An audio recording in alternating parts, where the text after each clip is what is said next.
Hey guys, Nicole here with Obscure Reptiles and Caging, and today we're going to be talking about the 10 worst things when it comes to breeding reptiles. So let's get started.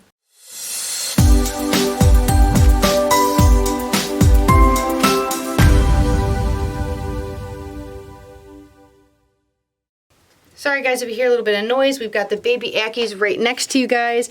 They just got fed, so they are running around crazy trying to chase their dubias and crickets, but hopefully they'll keep it down a little bit for us. So I want to start off this video saying that this is not like negative, like really bad things when it comes to breeding reptiles. This isn't, a negative video. These are just the things I more or less find annoying, kind of find like a hassle. They're not really like bad, terrible things. They're just things that, could be a little bit better. But I do love breeding reptiles. I would never want to change it. This is, one of my biggest passions in life, so I love everything I do. These things just could be a little bit better. So other reptile breeders may or may not agree with me, but I think number one is breeding rats and rodents. So I love breeding rats. I've been doing it for about 12 years now. It's great being able to sell them as pets. It's great being able to come up with cool colors and patterns, but you have to clean them a lot. They are pretty dirty when it comes to having to clean them. We want to make sure that all of our animals are held to the highest standards, and that includes the food that we feed to our snakes. So that means we don't just give pellets. We do fresh veggies every day. We do fresh fruits as treats. We clean them more than we need to just to make sure, that they're happy, healthy animals. Rodents have a super high sense of smell. They're an animal who actually likes to be clean. They're not something who wants to be dirty. So you have to clean them, before it gets too gross, before, they're uncomfortable. You can give them respiratory infections if it's too dirty. They can have a whole bunch of issues if not cleaned enough, cared for properly. They have to have constant access to food and water, especially things like their pellets or for like watering systems. But they are a big pain in the butt for me. I love spending all day in my reptile room, but going in the rat room is completely different. There is a lot that goes into them. They're not a super easy thing to have. Once you get it down, they can be. But then you can have incidents like last spring, we had one that chewed through its bin. And that's one of the worst things ever, because once they chew, they teach everyone else in the bin how to chew, and then they can all keep getting out, which is one of the most unfortunate things, because then they all kind of have to be, used as food, even if they're really cool colors and patterns, which is really awful. It's the worst thing. But we had one that got out, we could not catch, and started chewing through our watering systems, which would then flood other ones of the bins that the rats were in, and would then flood them. So we were going out there, 5-6 times a day, fixing, the things that had been chewed, making sure that none of them are flooded out. But things like that pop up. It's constantly going to have issues. You have to tweak. Sometimes things get out. Sometimes things learn how to chew. Sometimes you have to change what you're doing. So I love breeding rats. They're awesome little animals. It's not something I like to do, especially when it comes to feeding. That's why we do frozen thawed as much as possible. But everything has to eat, and the way I look at it is I know that these animals are cared for way better than 90% of places out there. They have way better diets. They're all handled and showed affection. It's not just a place where we just breed them and then use them as food. I put my all into everything that I do, and that includes the rats, which again, they're great, but they're also a huge hassle. It'd be awesome if they just magically clean themselves, then they wouldn't be on this list.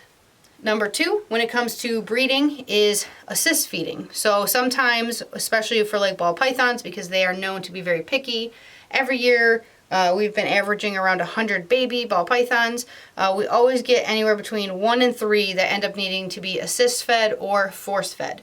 We did a whole video on that. I won't go into depth in what it is. You guys can watch that video if you'd like. It's not fun to do. I'm sure it's not comfortable for that snake. We do it as quickly as possible, as humanely as possible. And 9 times out of 10, you only need to do it once or twice, but sometimes you get those animals, you have to keep doing it and keep doing it. We're actually in the process of doing one with a supplement called Da Vinci, which hopefully will make it so that we have to assist feed less. But it is something that has to be done, and personally, I don't like doing it. I don't like making anything uncomfortable, but it's something that has to be done. One of the worst things, which I think everyone might think is complete opposite personally, but I think egg season is the absolute worst.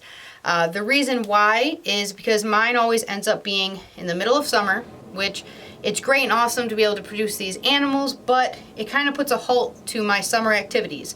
Because if I have, I want to go camping, which is something we love to do, and I know I've got a clutch of eggs that are going to be laid, a clutch that are going to be hatching, and a mom that needs to be bred, that's all I can think about. Or, you know, I got to stop camp and drive all the way home just to check for those eggs.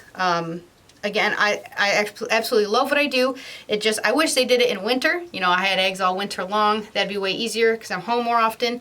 But I like to be super active in summer, go and do all these things. And it kind of puts a halt to a lot of our activities. Hopefully in the future, we can have some people who can do that stuff for us. Kind of like employees to be able to check on things, stuff like that. So that's what we are working towards, to be able to free up our summer a little bit.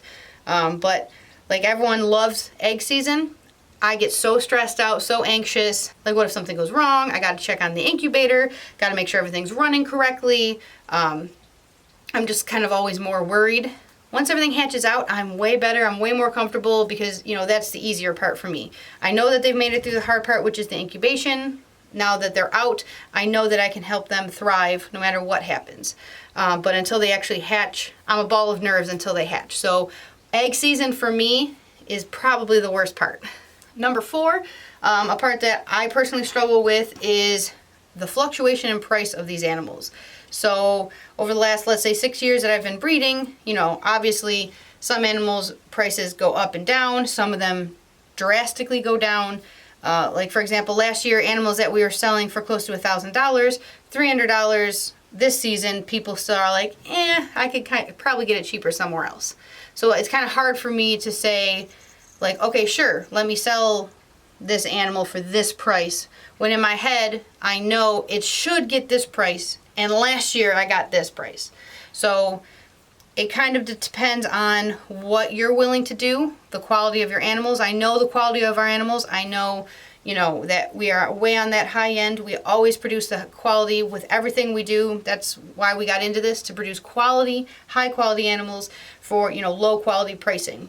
But it just, personally for me, it's really difficult finding that good balance of, okay, what can I let it go for and what should I stand my ground on, especially when it comes to pricing, because I try to please everybody, but that's impossible.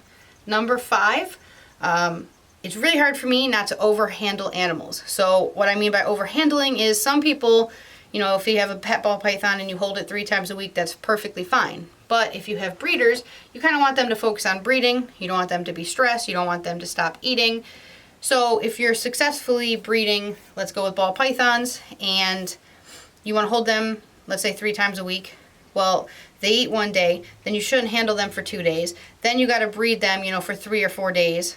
Now the whole week's almost, you know, already gone by, and you can't touch that animal at all, and then it repeats.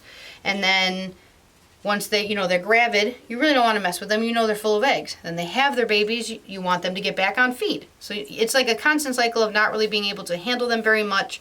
I find when they're younger, it's easier. Once they're over that 1 year age, then, you know, they're well established. You can kind of bother them a little bit more often. I still only hold each animal maybe once a week, if that, when they're younger, and then I slow down when they're older. That way, you know, they're still that friendly animal that, you know, you hatched, but they kind of have a job to do, especially when they're breeders. I still try to let them stretch out, have a good time, but I would love to be able to come down and handle these animals all the time. That's actually why we have our girl Dart. She's the top ender yellow Ackie, who's super red in color. She's our profile cover on a lot of things. I've done videos on her. She's had quite a few eggs, and all of them have always been duds, no matter what male we put her with. So we've decided not to breed her anymore. She just, you know, we don't want to hurt her, make her have an egg impaction, anything like that. So now she gets to live the sweet life in a huge cage, eat a bunch of food, and be by herself, which are her favorite things. So I can hold her a lot, but pretty much everything else, I try my best to limit what I do handling wise, which is very hard, because especially when you get cute, awesome babies you hatch, you kind of got to leave them alone, which is very difficult. Social media. I'm going to go with number 6 is definitely social media, because it's a great, awesome tool, and you get to meet awesome, wonderful people. Some people make it very difficult to stay professional, especially when they say things that you just know are not true, when they give bad advice on your page. They have, you know, their own recommendations that they just constantly throw at you. So Social media can be awesome and a wonderful tool, but it can also be incredibly frustrating, especially when you're just trying to get a day done at work, go home, take care of your animals, and you got somebody who messages you, let's say, 50 times in a day just to ask questions about something they never even got from you, and then they disregard everything you say anyway. So social media, again, can be amazing, and I love a lot of the people I talk to, most of the people actually. Dart's out now that we were talking about her. Social media can be wonderful, but it can also be a huge pain. One of the best and worst things going off social media, number 7, are the customers. I love most of you guys. Some of you guys are fantastic to work with. I love being able to meet you guys in person. When people stop by to pick up babies, I've had people stay for hours because they want to see all of the adults. They want to ask a million questions. They wanted to go through and see the shop when I was building cages. I'm totally cool with that, but then there are the people who don't want to do a deposit. They constantly say they want something but never actually get anything. The no-shows are the worst, especially when you hold something, you set aside part of your day. Like, I'm not a store, I just do this out of my house. So when somebody says they're coming, I rearrange my whole day schedule with my family, my grandparents, my job, my wife, all my animals, rearrange, everything. And then that person doesn't show or shows up 6 hours late. That throws off an entire day. And if I have multiple people stopping by, I have to now reschedule everything. So again, I love you guys. 99% of you are fantastic, but there are that 1% of customers that, just drive you up a wall. It's awesome to work with most of you guys, but there's always, that bad egg. Number 8, I like to go and make charts of stuff. So I've showed you guys the video where I make the QR code so you can actually break things down. But what I also like to do, even with the QR codes, I still like to make one of these every season. It breaks everyone down from the eggs that they've had in the past, what year, what the morph is, how old. I just made these charts, so then I'll do how much they weigh throughout the year, at least once a month, who I end up breeding that snake to, and just being able to keep charts like this. It is frustrating and very difficult, especially on feeding day, to go through, 50, 60 animals on what they ate, how much they weighed, who am I breeding them to. It's a lot of paperwork, but I find it necessary so I can really keep on top of, okay, well, this snake missed 2 meals. Why? Is there something I can change? Is that one needing, a different size meal? Is it in a wrong size cage? Does it need, to be bred again, stuff like that. So it's a big pain, and it can be very frustrating and overwhelming, but I find it very necessary if you want to be a successful breeder. Number 9, one of the biggest pains is you have to always be adjusting things. You always have something better that you can be doing. 10 years ago, everyone believed you keep, a ball python in a glass tank from a fish store, an aquarium, and you're all set. That's all they need. Science changes, things evolve.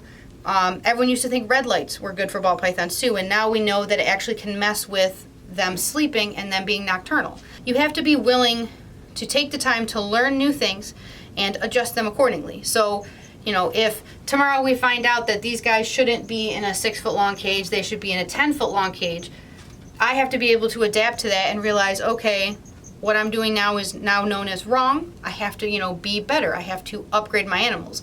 If we found out ball pythons needed even smaller cages, I have to be willing to adjust all that kind of stuff. Things like their temperatures in their cages. Right now it's now winter, so our furnace is on, which makes it actually warmer in our reptile room than it is in summer. So I have to know, well, some of these bulbs might need a lower wattage now. The ball python cages might need to be turned down a few degrees. You have to constantly be evolving and checking and on top of things. You can't just think, okay, I set up everybody, you're good to go. You need constant adjustments, especially to make sure that these animals are cared for properly. And number 10, the absolute worst thing is that you can never have enough cool animals. I can go and get a crazy 10 gene pied, a 5 gene clown, start the freeway project, start doing more things with, double het, stuff like that, some 2 or 3 gene recessives.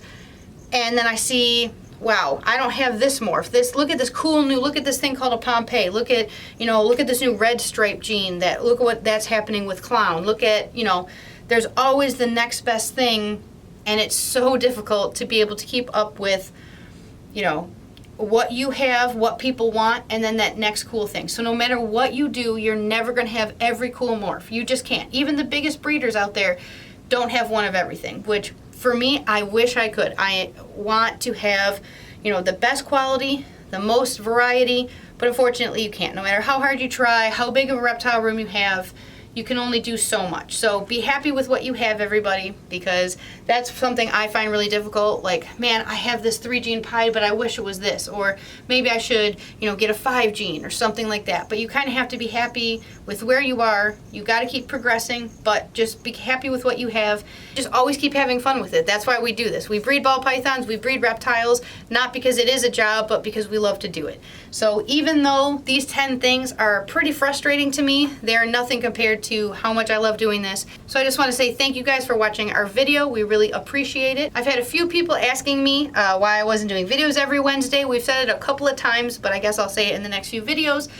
With just how busy we are right now and it being winter and no new babies hatching, stuff like that. We're going to be doing videos more or less every other Wednesday. When we get back into breeding season, stuff like that, we'll go back, you know, to more every single Wednesday.